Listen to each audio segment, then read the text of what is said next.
Yo, what's going on YouTube? It's your boy Jan Moses, here with another weekend edition of the Salary Cap Report. Today's episode should not be a long one, in large part because I just uploaded an episode of the Salary Cap Report yesterday, but I wanted to confirm something that we had discussed in Tuesday's episode of the Salary Cap Report today in this episode. And that is that it looks like for the foreseeable future, maybe for the remainder of NBA 2K26 MyTeam when it comes to salary cap, we're going to see our players' salaries change every Friday, as we discussed yesterday, and every Sunday.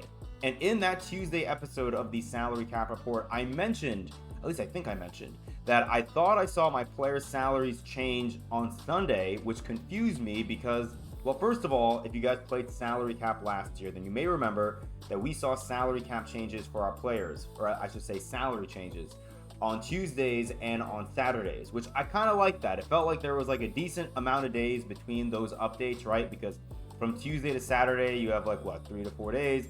And then from Saturday to Tuesday, you have like 2 to 3 days. So you could really, spend some time on like a Tuesday, build your lineup, and then play games. And then whatever lineup you put together on Saturday when those salary changes went into effect, you still had a few days to play with that lineup.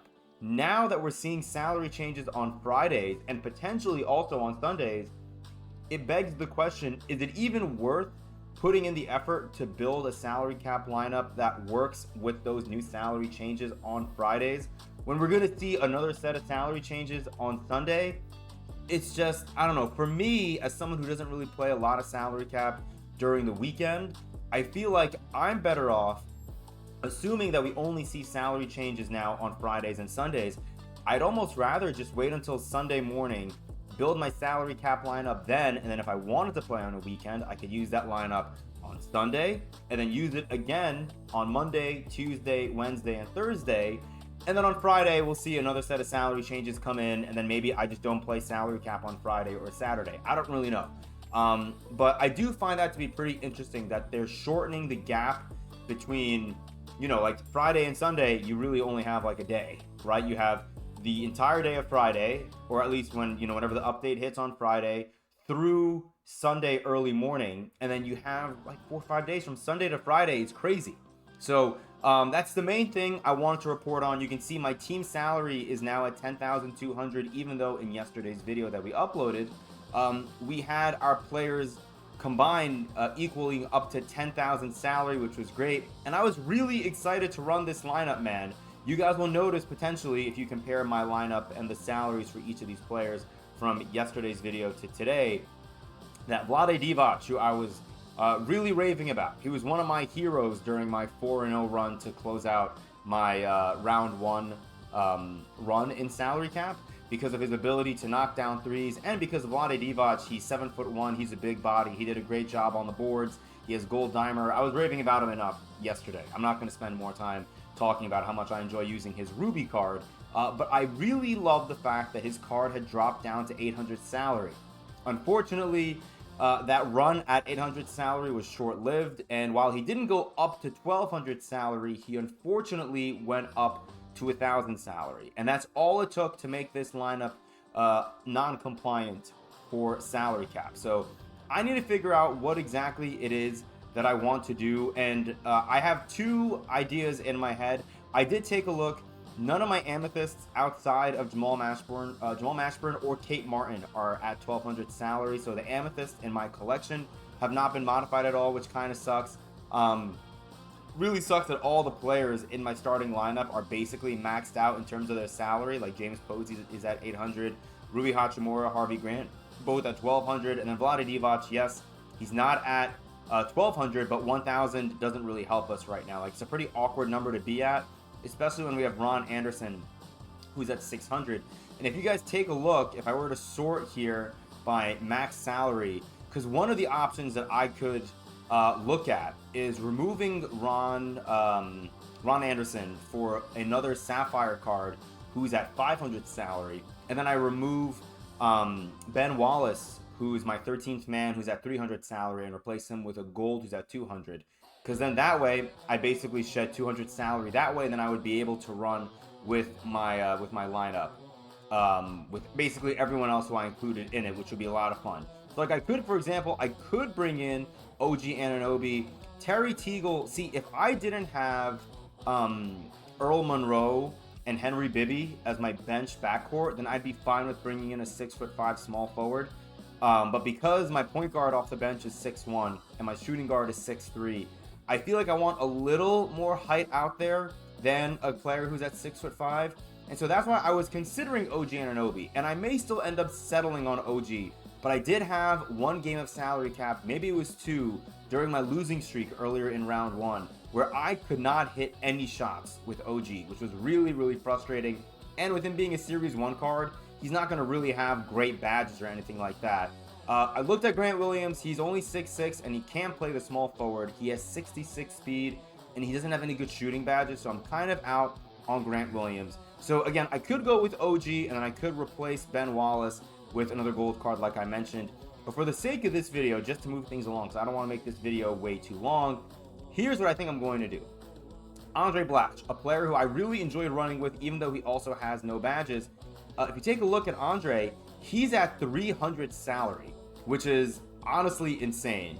So we can go ahead and we can move Andre Blatch, I think, to the power forward position, because Charlie Villanueva has enough speed, in my opinion, to be okay at the small forward position. He is at 69 speed, which again is not perfect. I mentioned, I think in yesterday's video, that I would like my my small forwards to have like at least 70 to 75 speed.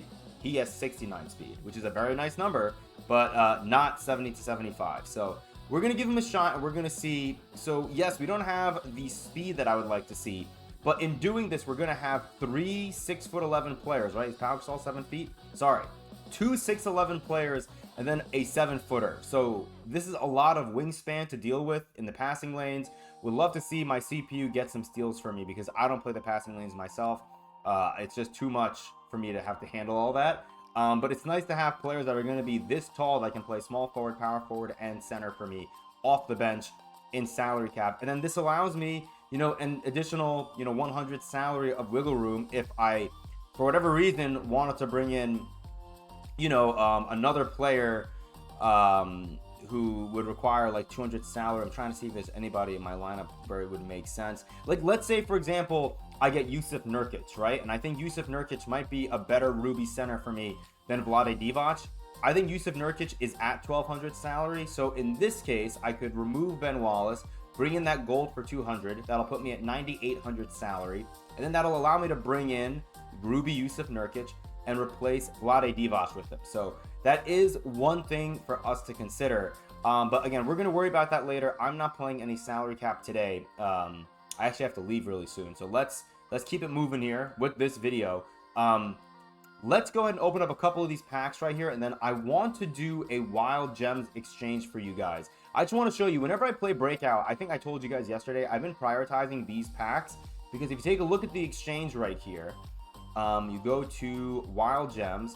You have this Ruby exchange right here where 2 Ruby hidden gems will get you a Wild Gems 87 plus option pack. So like, yes, you're only walking away with 1 Ruby Wild Gem, but the fact that you get an option with 2 hopefully gives you a good chance, or I guess a better chance at you getting a player who maybe you wanted to add to your team for a while for your salary cap lineup, but they're too expensive in the auction house.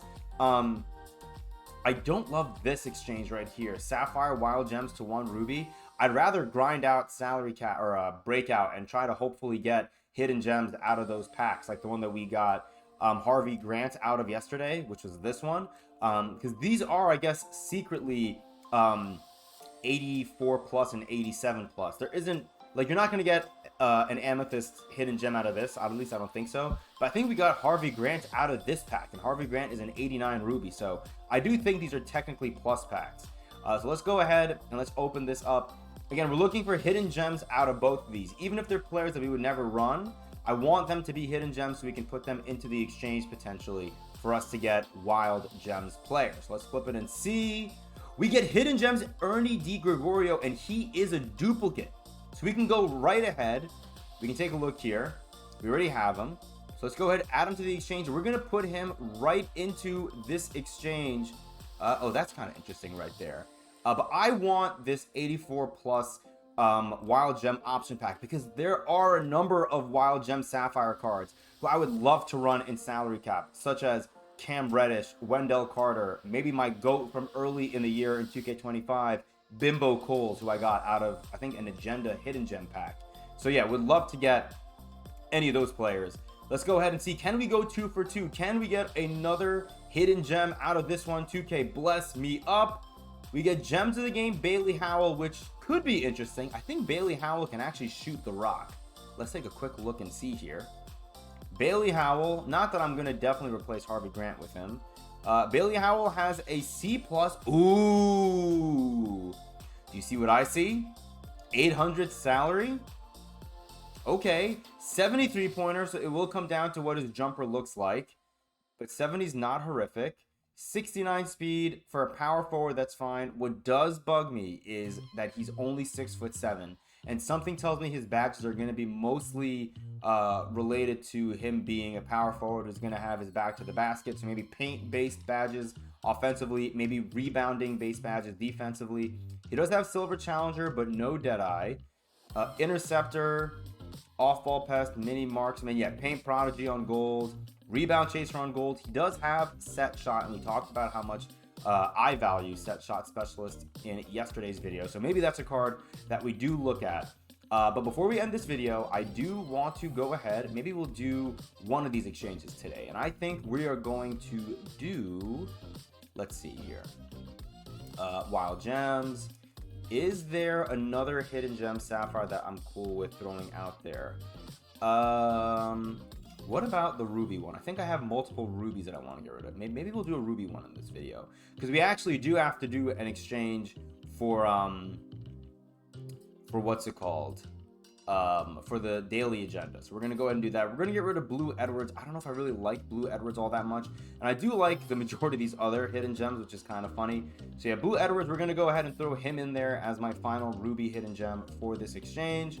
Here we go, man. Wild Gem 87 plus option pack. I honestly think value-wise, this is one of the better exchanges to get if you play a lot of breakout and you're able to get those hidden gems out of those packs. That's like the one silver lining with 2K slashing MT rewards from the breakout boards. It's making me want to chase these hidden gems from the equal chance gems of the game 84 and 87 plus packs, because then it gives you a chance to maybe redeem one of these exchanges like we're about to do right here, and maybe we see a player who we've talked about on this channel, Yusuf Nurkic, OG Anunoby, Mario Chalmers, Austin Rivers, all these ruby cards that would make, I think, a big impact. James Posey, yes, we have his sapphire, but his ruby card looks, I think, identical to the ruby card that we had last year. And if you actually look back at my my salary cap report episodes last year, I think basically every single ruby card that I got from a promo or from Gems of the Game is now a wild gems. So I would love to get any of those rubies that played on my team for a long time as a wild gem in this pack. There aren't that many rubies, so we have to get lucky here. Let's pray that 2K blesses us right here. Come on, 2K, give me someone good. Jabari Smith is interesting here. Hold on. 88 offense, 82 defense, 6'11 power forward, 1200 salary is kind of rough. No shooting badges. Oh my god, only post fade phenom. Okay, his badges are not great. 83-3 is really nice though. 72 perimeter, 74 interior, 68 speed. Okay, let's take a look at Alonzo Mourning. Alonzo Mourning also at 1200 salary. 65-3, which means you may be able to green it. He is only 6'10. He has a midi. 62 perimeter, 74 speed. Let's see, what do the badges look like? Box out beast, high flying denier, hook specialist, paint patroller, pogo, posterizer, post lockdown. I mean, Alonzo's got some really nice badges, man. I don't know what the correct answer is here between both of these cards. I mean, I think Jabari Smith could be a lot of fun. His card was a blast to run with last year, both his pink diamond and I think we got a ruby Jabari Smith maybe earlier in the year. Maybe it wasn't a ruby, I don't remember. Does he have set shot? He has silver set shot. Does Alonzo have set shot at all? Let's see. Because he's a lot of good rebounding badges, but I don't know if I want another center that can't really shoot. See, he does not have set shot, And then what is his 3-point rating on Jabari? 83. We're going to take Jabari Smith because I think I could run him actually at the center position possibly as, I mean, yeah, he's only a power forward. He's not like the heaviest power forward either, only 220. I think we're going to take Jabari Smith. This is a potential stretch 5 for us. Jabari Smith, welcome potentially to the team. And maybe just for funsies, maybe just for right now, what we can do, even though I do love Vlade, is just for right now, we'll bench Vlade Divac. See, I'd love to be able to do this with Pau Gasol, but it's just going to be so tough. Like, this really hurts my feelings. Do I want to do this? Okay, just for right now, we're going to go ahead and we're going to do this. Jabari Smith, and then what we're going to do is we're going to remove Ben Wallace. Let's find a gold center who is at 200 salary. The center position. Oh, look at that. We can replace Ben Wallace with Ben Wallace. And just like that, we are at 10,000 salary. This lineup looks pretty good. Also, you know, just a good piece of advice for you guys who are making your salary cap changes. Whenever you change a player on your bench, at least in your bench 5, you do have to go back and make changes here. So we need to go and put Henry Bibby, Earl Monroe, just for now, because I have to put Andre Blash at the 4, not James Posey, Villanueva, and then this is going to end up being Pau Gasol. So this is going to be our bench 5. That's going to be our starting 5. I think this starting 5 could be really, really nice.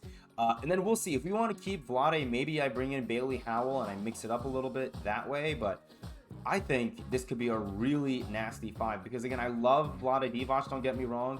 He only has 39 speed, and his three-pointer was far from a guarantee.